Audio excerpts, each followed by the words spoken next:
Most parents think babies cry because they're hungry, tired, or need a diaper change, and sometimes that's true. But what if your baby is trying to tell you something deeper? Something most parents never realize until much later. What if the crying isn't just about hunger? What if your baby is feeling overwhelmed, emotionally exhausted, overstimulated, scared, lonely, frustrated, and has absolutely no way to explain it except through tears? Because here's something many parents never get taught. A baby can be fed, clean, warm, held, loved deeply, and still cry like something feels terribly wrong. And that moment can feel heartbreaking, especially at 2 a.m. when the house is quiet, your arms are tired, your baby keeps crying, and slowly, a terrifying thought starts creeping into your mind. What am I missing? Why can't I calm my own baby? And this is important. The answer is not always obvious. In fact, one of the biggest mistakes parents make is assuming babies only cry for physical reasons. Hunger, gas, sleep diapers, teething. Yes, those things matter. But sometimes babies are reacting to something invisible. 2. Much noise, too much stimulation, too many people, too much stress around them. Even your baby's nervous system becoming overloaded from an entire day of experiences, and most parents don't realize this until they notice a strange pattern. Their baby cries harder in busy places, becomes fussy under bright lights, melts down after visitors leave, or suddenly fights sleep even while clearly exhausted. And the scary part is, from the outside, everything looks normal, which makes parents feel even more confused. But by the end of this video, you'll start noticing signs most parents completely miss. Tiny signals, hidden clues, small behaviors that quietly reveal what your baby may actually be feeling, and once you understand them, your baby's behavior can start making so much more sense. Because babies experience the world very differently than adults do. Things that feel small to us can feel enormous to them. A loud laugh, a barking dog, a television in the background, bright. Supermarket lights, 5 people talking at once. Even being passed from person to person can overwhelm some babies faster than parents realize. And here's something surprising. Sometimes babies don't cry immediately when they become overwhelmed. Sometimes they try to handle it first. You may notice them turning their head away, avoiding eye contact, clenching their fists, arching their back, yawning repeatedly, suddenly, becoming quiet, or strangely restless. These are often early warning signs, tiny whispers before the crying begins. But most parents don't know what they're seeing yet, so they keep stimulating the baby without realizing the baby is already overwhelmed. More talking, more bouncing, more lights, more attention, and eventually the baby reaches a point where their nervous system basically says, "I can't handle anymore." Then the crying suddenly explodes, and parents panic because it seems to come out of nowhere. But here's the surprising part. The crying may have started long before the tears did, and once you understand this, everything changes, because now you stop asking only, "How do I stop the crying?" and you begin asking something much more important. What was my baby feeling before the crying started? That question changes parenting completely, because babies are emotional human beings long before they can speak. They feel tension, stress, comfort, fear, frustration, safety, loneliness, overwhelm, and sometimes their feelings become too big for their tiny nervous systems to process. Most parents don't realize babies absorb the emotional environment around them constantly. The tone of voices, the speed of movement, the energy in the room, and yes, even stress, you may have noticed.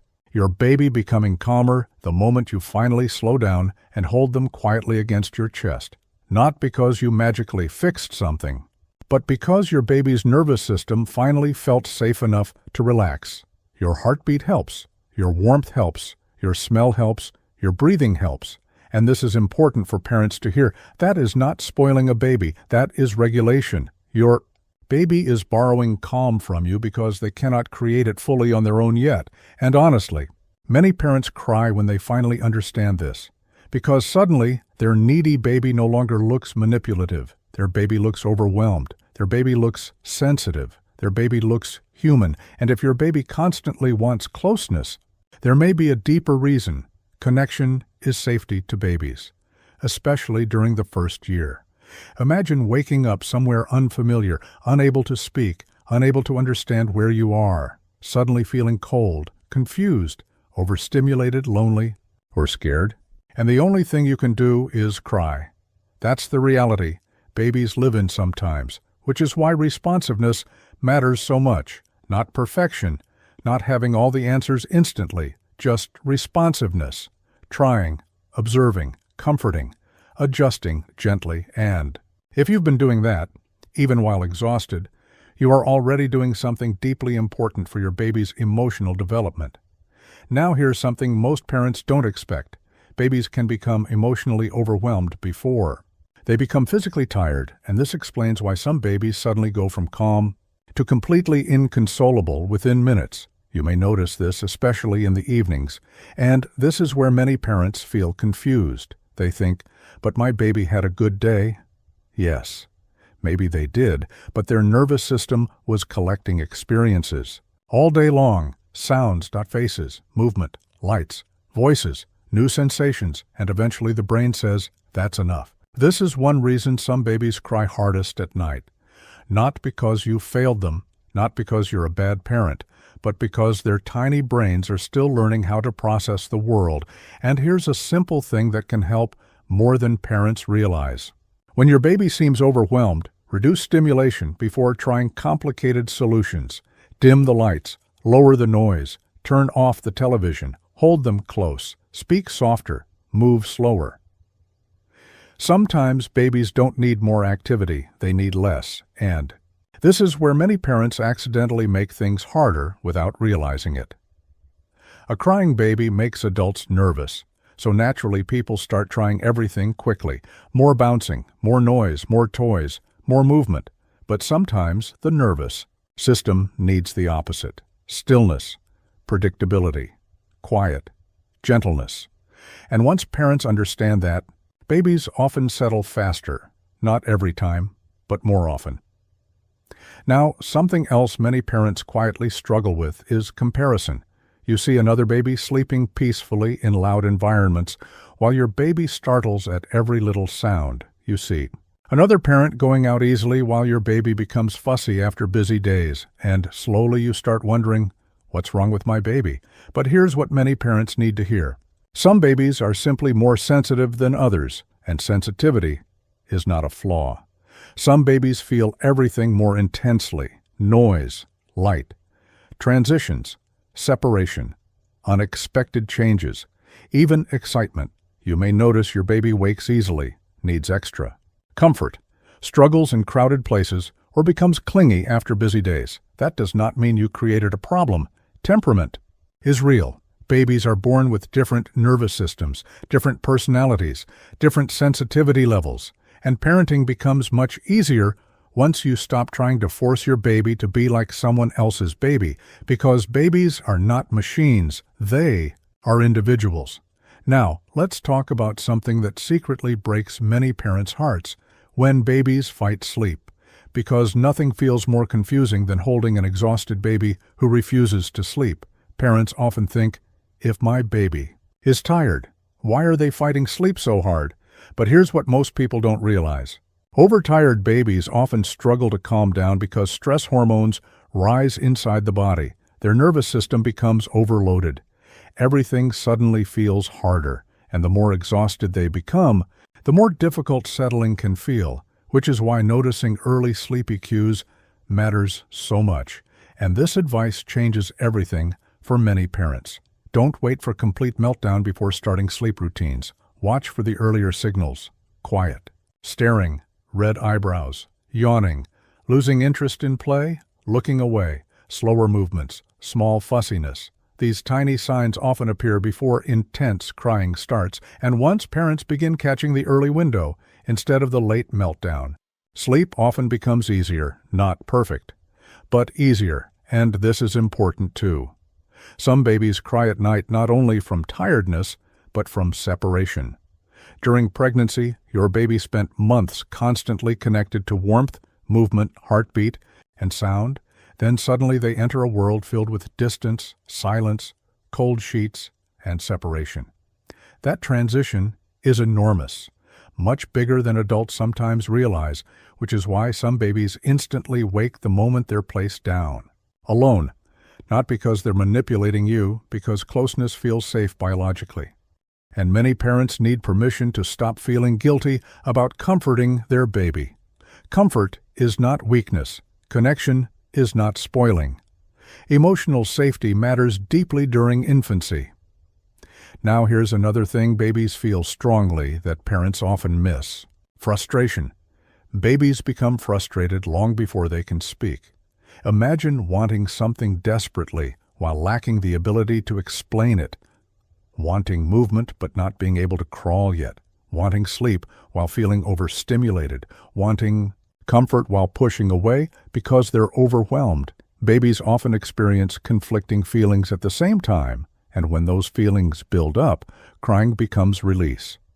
Not all crying means pain. Sometimes crying means, "This feeling is too big for me." And honestly, understanding that changes the emotional experience of parenting, because instead of seeing your baby as difficult, you begin seeing them as overwhelmed. You begin responding with curiosity instead of panic, and your baby feels that difference, too. Now there's something else many parents notice, but rarely talk about openly. Babies often react to the emotional state of the adults around them, not because they understand problems, but because they feel nervous, system tension, fast breathing, sharp movements, anxious voices, stress in the environment. And if you've ever noticed your baby becoming harder to soothe when you feel overwhelmed, you are not imagining it. Babies co-regulate emotionally with caregivers, which means your calmness can slowly help their body calm too. And no, this does not mean you must stay calm perfectly all the time.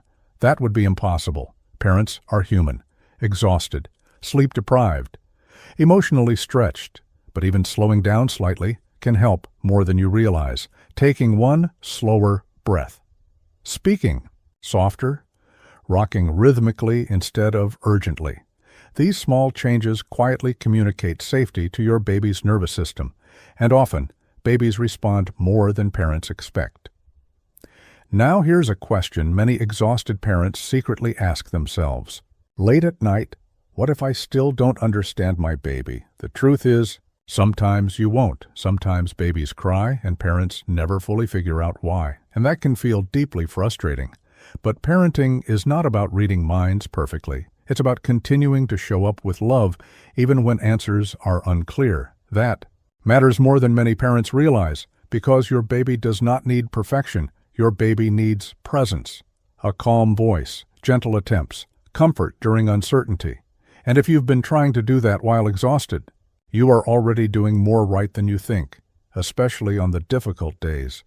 Because love in parenting is not measured by how quiet your baby is. It is measured by how many times you continue showing up with patience, comfort, and care, even when you feel unsure yourself. And one day, something beautiful starts happening. You begin understanding your baby without words. You notice tiny differences in cries, tiny changes in body language, tiny signals before meltdowns happen. And slowly, your confidence grows, not because parenting becomes perfect, but because connection becomes stronger. So the next time your baby cries and your mind immediately says, "What am I doing wrong?"